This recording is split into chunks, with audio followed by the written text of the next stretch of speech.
Hello मेरे प्यारे दोस्तों। जो हमारा बिहार एनम का मिडवाइफरी चल रही है, यहाँ पे हमारा टॉपिक नंबर है 3 महिला श्रोणि और भ्रूण की प्रसव में शामिल मांसपेशियों का वर्णन करें।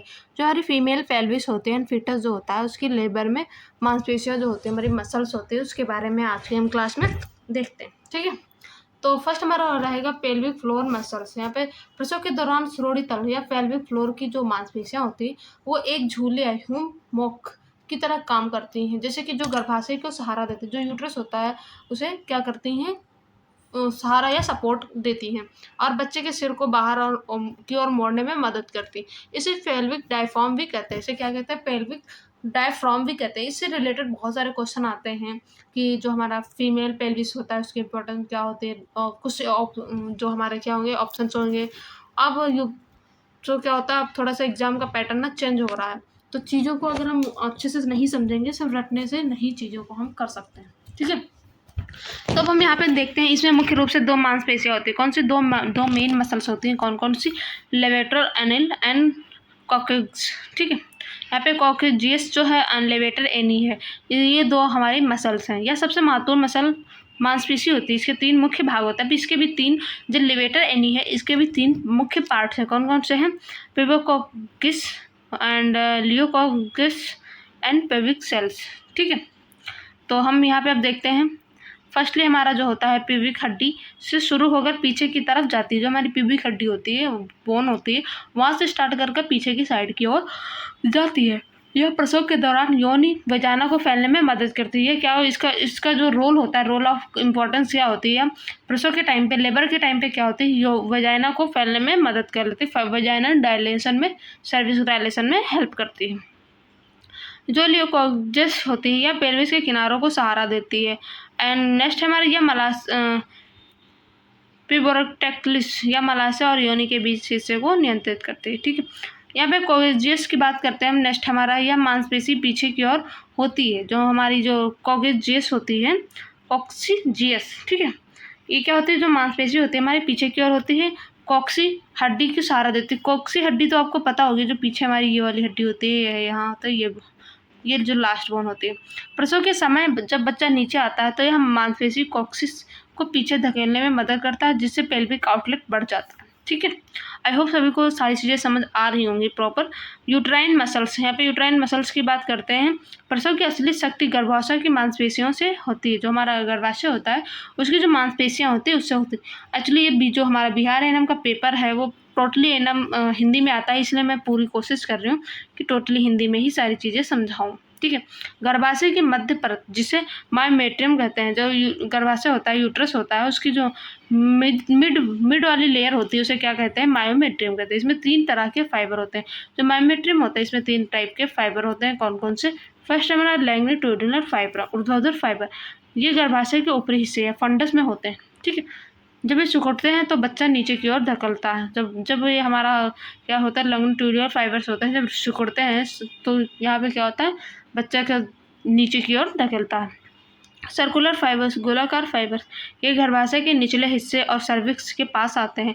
जो हमारा सर्कुलर फाइबर्स होता है ये सर्विक्स के नीचे की ओर आते हैं। इनका काम क्या होता है? सर्विक्स को बंद रखना, लेकिन प्रसव के समय ये शिथिल रिलैक्स हो जाते हैं ताकि सर्विक्स से खुल ना सके।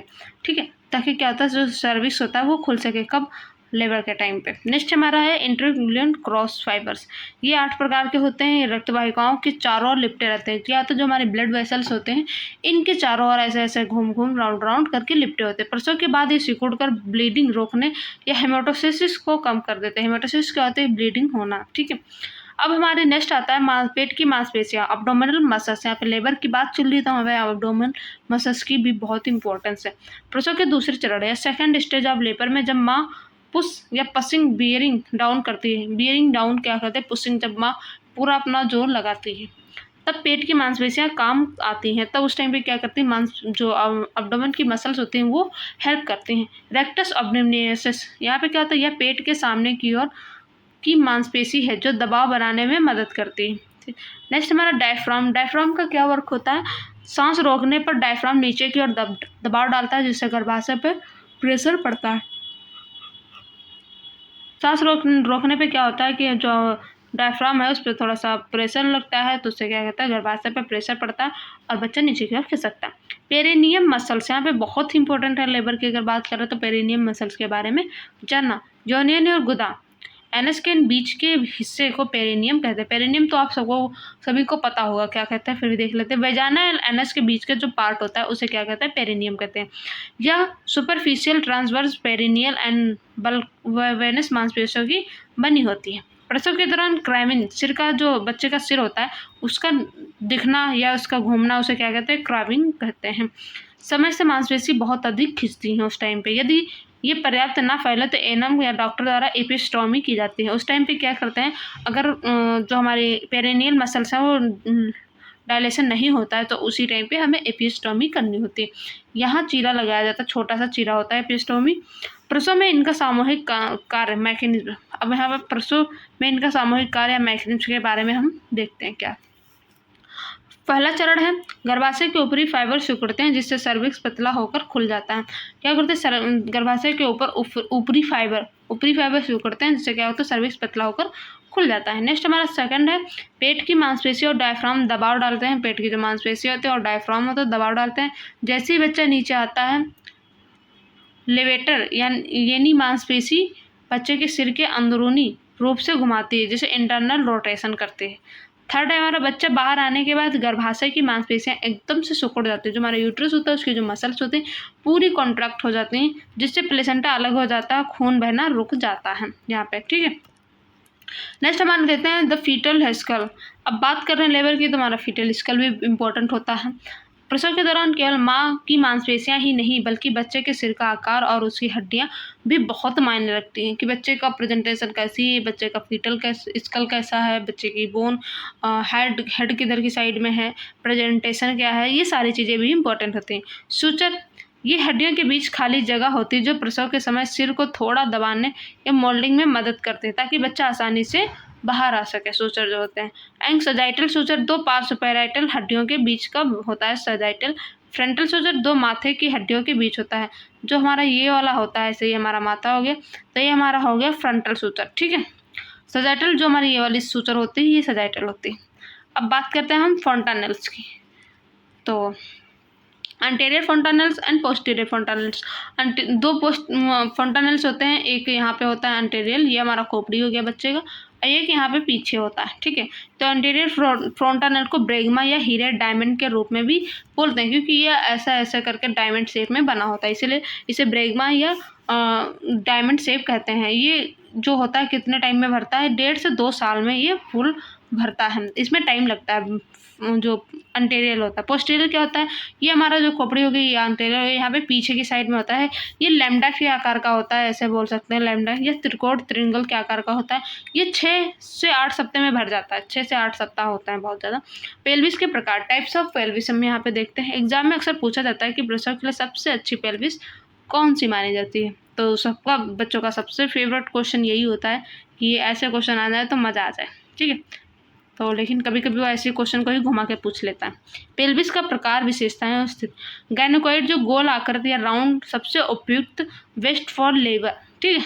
अगर बेस्ट फॉर लेबर क्वेश्चन में आ रहा है कि कौन सी पेल्विस होती है, गायनोकॉइड होती है। एंड्रॉइड दिल के आकार की होती है, हार्ट शेप होती है। कठिन प्रसव, मेल लाइक पेल्विस होती है, मेल लाइक पेल्विस होती है। और सबसे टफ होती है, हार्ट शेप होती है, कठिन प्रसव होता है इसमें। एंथ्रोपॉइड अंडाकार होती है, सामान्य हो सकता है, यहाँ पे एंथ्रोपॉइड जो होती है नॉर्मल हो सकता है। एंड प्लेटिपुलेट चपटा होता है, बहुत ही मुश्किल होता है और ये रेयर पेल्विस पाई जाती है। मैकेनिज्म ऑफ लेबर की बात करते हैं। यहाँ पे यह 8 स्टेप में है। डांस है जो बच्चा पेल्विस के अंदर घूमता है, तो हम इसको अब 8 स्टेप को कैसे समझ सकते हैं ऐसे। इंगेजमेंट, पहले बच्चा जो होता है इंगेज करता है, जब बच्चे सिर पेल्विस के ऊपरी हिस्से या ब्रिम में प्रवेश करता है। डिसेंट, बच्चा धीरे धीरे नीचे की ओर खिसकता है, मैं शॉर्ट फॉर्म में भी समझा रही हूँ आप लोगों को। फिर देन है हमारा फ्लेक्शन, बच्चे की टुड्डी उसकी छाती से अलग हो जाती है। इंटरनल रोटेशन, लेवेटर यानी मांसपेशी की मदद से सिर घूमने लगता है। एक्सटेंशन, बच्चे का सिर जो होता है बाहर की ओर निकलता है।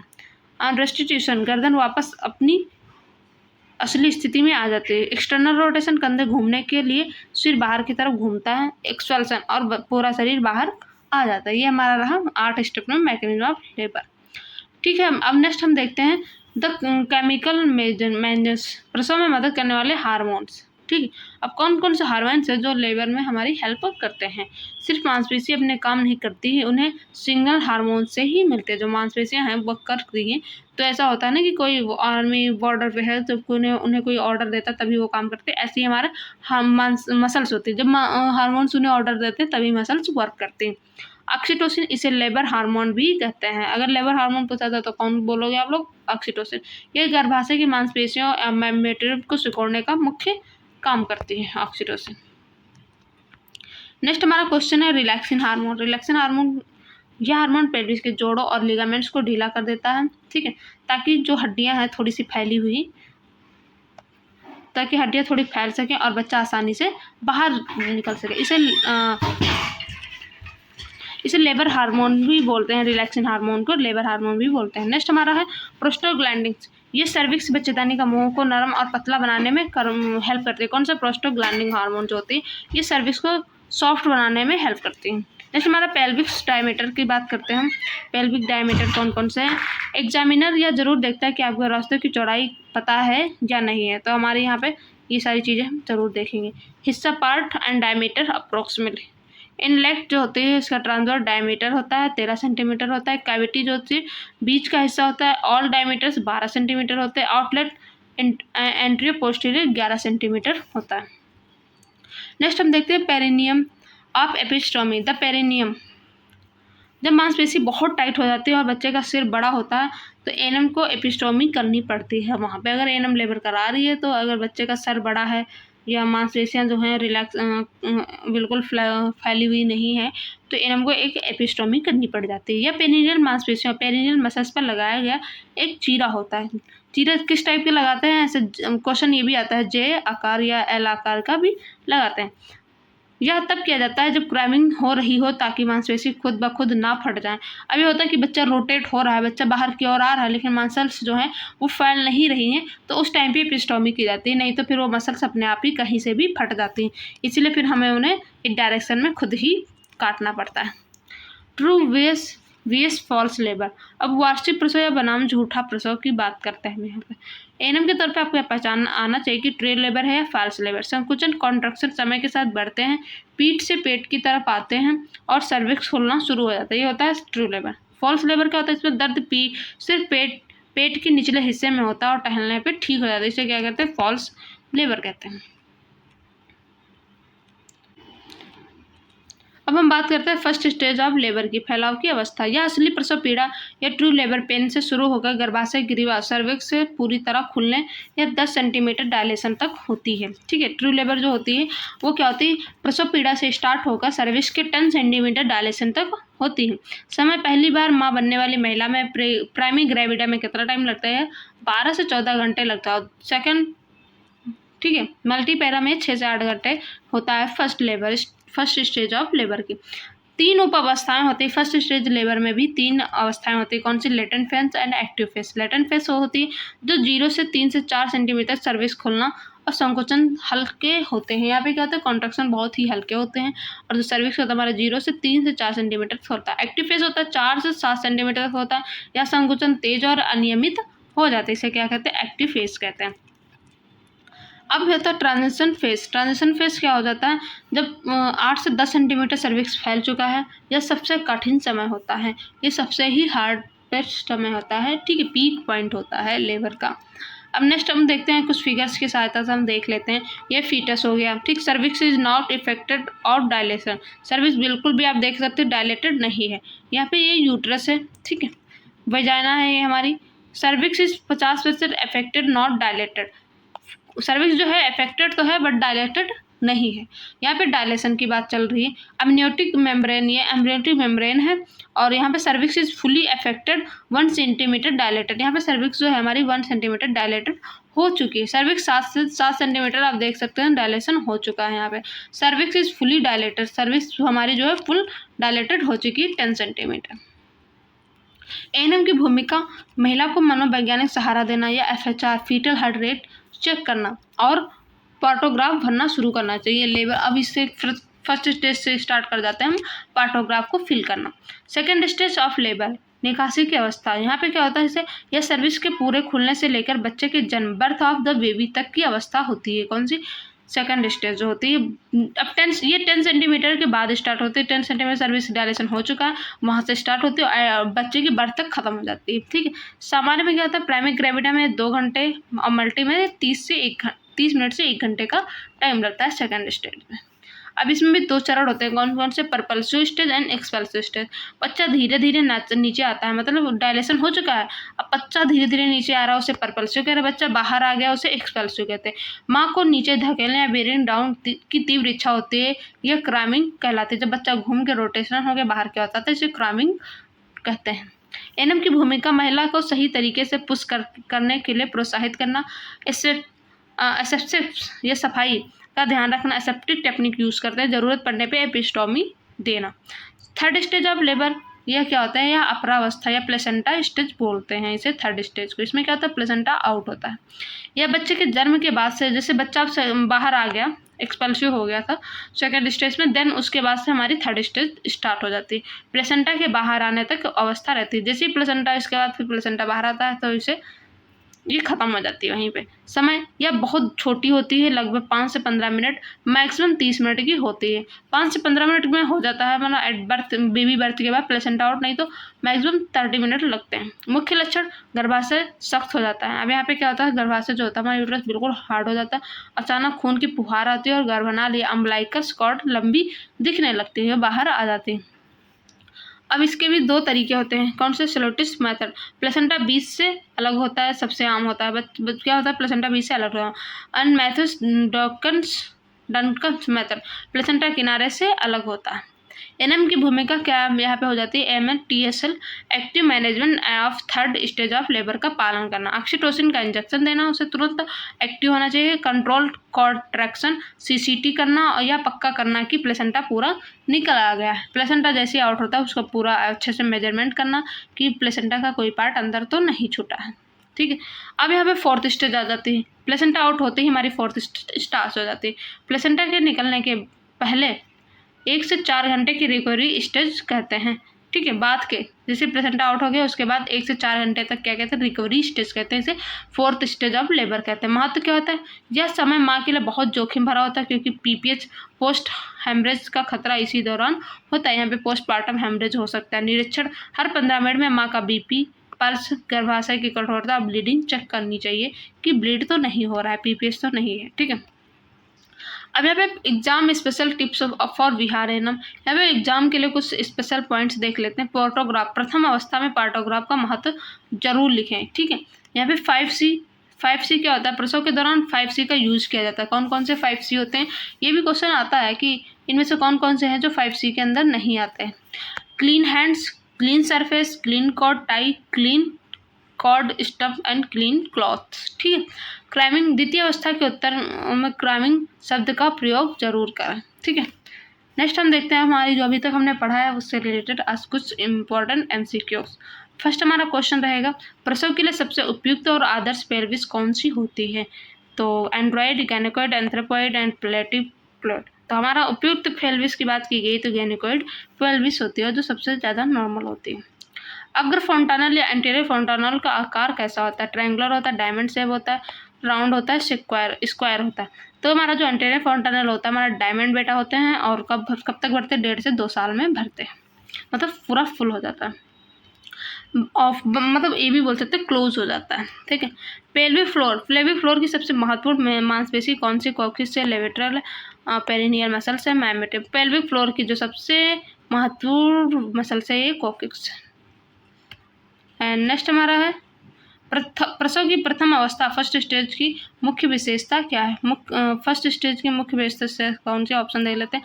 बच्चे का जन्म होता है, प्लेसेंटा का बाहर आना, सर्विस का पोर्ट फैलाव, क्राइमिंग। फर्स्ट स्टेज में फुल डायलेशन होता है, ऑप्शन नंबर हमारा सी राइट हो जाएगा। 1 मिनट, स्टेज से थोड़ा सा क्लिक हो गया था, सॉरी इसके लिए। ठीक है, अब हम नेक्स्ट देखते हैं, हमारा नेक्स्ट क्वेश्चन है पश्च फोंटानेल, पोस्टीरियर फोंटानेल जन्म के कितने समय बाद बंद हो जाता है, तो 18 महीने में, 6 से 8 सप्ताह में, 1 साल, 2 साल में। तो पोस्टीरियर हमारा 6 से 8 सप्ताह में बंद हो जाता है और एंटीरियर हमारा 18 महीने में। ठीक है, नेक्स्ट क्वेश्चन हम देखते हैं, हमारा नेक्स्ट क्वेश्चन है 6, गर्भाशय संकुचन कॉन्ट्रैक्शन के लिए कौन सा हार्मोन उत्तरदायी, प्रोजेस्टेरोन, एस्ट्रोजन, ऑक्सीटोसिन, प्रोलैक्टिन। तो हार्मोन कौन सा होता है कॉन्ट्रैक्शन के लिए, oxytocin, option number C right हो जाएगा। नेक्स्ट क्वेश्चन हमारा 7 रहेगा यहाँ पे, क्राइमिंग प्रसव किस अवस्था में दिखने को मिलती है? फर्स्ट में, सेकंड में, थर्ड में, फोर्थ में। तो हमारी क्राइमिंग जो होती है सेकंड में होती है बच्चा, क्योंकि इसी में बाहर आता है।